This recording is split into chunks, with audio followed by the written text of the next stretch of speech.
Pernikahan merupakan ikatan antara laki-laki dan perempuan sebagai sepasang suami istri. Selain bertujuan untuk beribadah, pernikahan juga bertujuan untuk memberikan kebahagiaan bagi kedua pihak. Salah satunya dengan memperoleh keturunan yang sah. Salah satu permasalahan yang berbahaya dalam perkawinan adalah kekerasan seksual dalam rumah tangga, yang umumnya terjadi kepada perempuan. Kekerasan seksual ini biasanya terjadi seperti pemerkosaan terhadap istri atau disebut juga marital rape, dengan memaksa untuk melakukan hubungan seksual pada saat istri tidak menghendaki atau dengan cara yang tidak wajar. Kekerasan ini menjadi persoalan yang terjadi di masyarakat. Namun sang istri tidak dapat meminta bantuan untuk mengatasinya. Hal ini juga dapat berakibat pada kesengsaraan batin, seksual, dan psikologis. Juga disertai dengan ancaman serta pemaksaan kemerdekaan sewenang-wenangnya. Tindakan marital rape ini sangat tidak sesuai dengan tujuan perkawinan dan dianggap perbuatan melawan hukum. Bentuk dan faktor yang memengaruhi marital rape. Kekerasan seksual dalam rumah tangga seringkali masih dianggap tabu dan remeh dalam masyarakat. Karena kedudukan suami sebagai kepala rumah tangga dianggap lebih memiliki kuasa penuh dalam rumah tangga. Menurut Muhammad Enrio Susilo dalam jurnal media hukum berjudul Islamic Perspective on Martial Rape, ada beberapa bentuk martial rape, antara lain battering rape, di mana istri mendapat kekerasan fisik dan seksual di saat suami memaksa istri melakukan hubungan seksual. Yang kedua, force only rape. Suami menggunakan kekuatan dan kekuasaannya untuk mengancam istri agar mau melakukan hubungan seksual. Ketiga, obsessive rape, yaitu istri mendapat kekerasan seksual secara sadis dalam melakukan hubungan seksual, seperti memukul, menjambak, mencekik, atau melukai istri untuk mendapatkan kepuasan seksual. Terdapat beberapa faktor yang mempengaruhi terjadinya kekerasan seksual dalam rumah tangga. Contoh faktor dari internal antara lain. Pertama, kurang harmonisnya hubungan suami istri yang menyebabkan pertengkaran hingga menimbulkan penyerangan yang dilakukan oleh suami untuk memenuhi kebutuhan seksualnya. Yang kedua, tingkat kesejahteraan rendah dikarenakan ekonomi yang kurang cenderung memiliki tingkat risiko kekerasan seksual tinggi. Biasanya dikarenakan kebutuhan yang kurang cukup. Adapun contoh dari faktor eksternal antara lain, kesetiaan pada pasangan juga menjadi faktor yang mempengaruhi kekerasan seksual dalam rumah tangga. Biasanya terjadi pada seorang istri yang suaminya memiliki pasangan lain.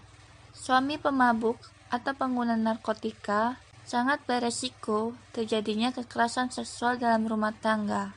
Kekerasan seksual rumah tangga menurut hukum positif dan hukum Islam. Menurut hukum positif, peraturan perundang-undangan memberikan perlindungan kekerasan dalam rumah tangga, terutama bagi perempuan. Pada pasal 351 dan 353 Kitab Undang-Undang Hukum Pidana mengenai penganiayaan. Untuk marital rape dengan lebih spesifik dijelaskan dalam Undang-Undang Nomor 23 Tahun 2004 tentang penghapusan kekerasan dalam rumah tangga, di mana pada pasal 1 ayat 1 menegaskan bahwa kekerasan dalam rumah tangga adalah setiap perbuatan terhadap seseorang, terutama perempuan, yang berakibat timbulnya kesengsaraan atau penderitaan secara fisik, seksual, psikologis, atau penelantaran rumah tangga, termasuk ancaman untuk melakukan perbuatan, pemaksaan atau perampasan kemerdekaan secara melawan hukum dalam rumah tangga. Adapun tujuan dari UU PKDRT terdapat dalam 4 pasal, yaitu mencegah segala bentuk kekerasan dalam rumah tangga, melindungi korban kekerasan dalam rumah tangga, menindak pelaku kekerasan dalam rumah tangga, memelihara keutuhan rumah tangga yang harmonis dan sejahtera. Adapun suatu bentuk dari kekerasan seksual dalam rumah tangga itu seperti pemaksaan dalam hubungan seksual terhadap istri, dan setiap orang yang melakukannya akan dipidana dengan pidana penjara paling lama 12 tahun atau denda paling banyak 36 juta rupiah. Undang-Undang Nomor 23 Tahun 2004 ini dibuat dalam rangka melindungi hak perempuan dalam rumah tangga.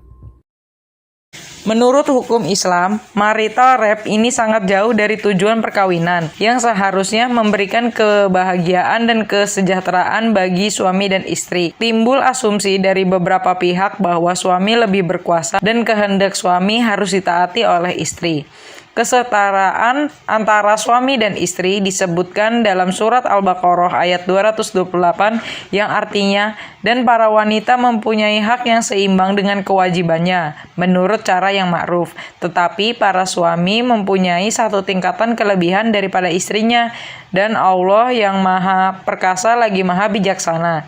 Jadi dalam Islam, walaupun suami sebagai pemimpin istri yang sudah seharusnya membimbing istri dalam rumah tangga, juga harus menjaga keharmonisan dan memberikan kebahagiaan di dalam rumah tangga. Toh kebutuhan seksual memang bukan suatu kebutuhan utama dalam perkawinan, melainkan masih ada hal lainnya yang lebih penting di dalam suatu rumah tangga. Suami istri pun harus saling mengerti keadaan, termasuk jika istri menolak untuk berhubungan seksual dengan alasan tertentu, maka dapat diperjelas bahwa pemerkosaan dalam suatu rumah tangga atau marital rape terhadap istri dilarang dalam Islam.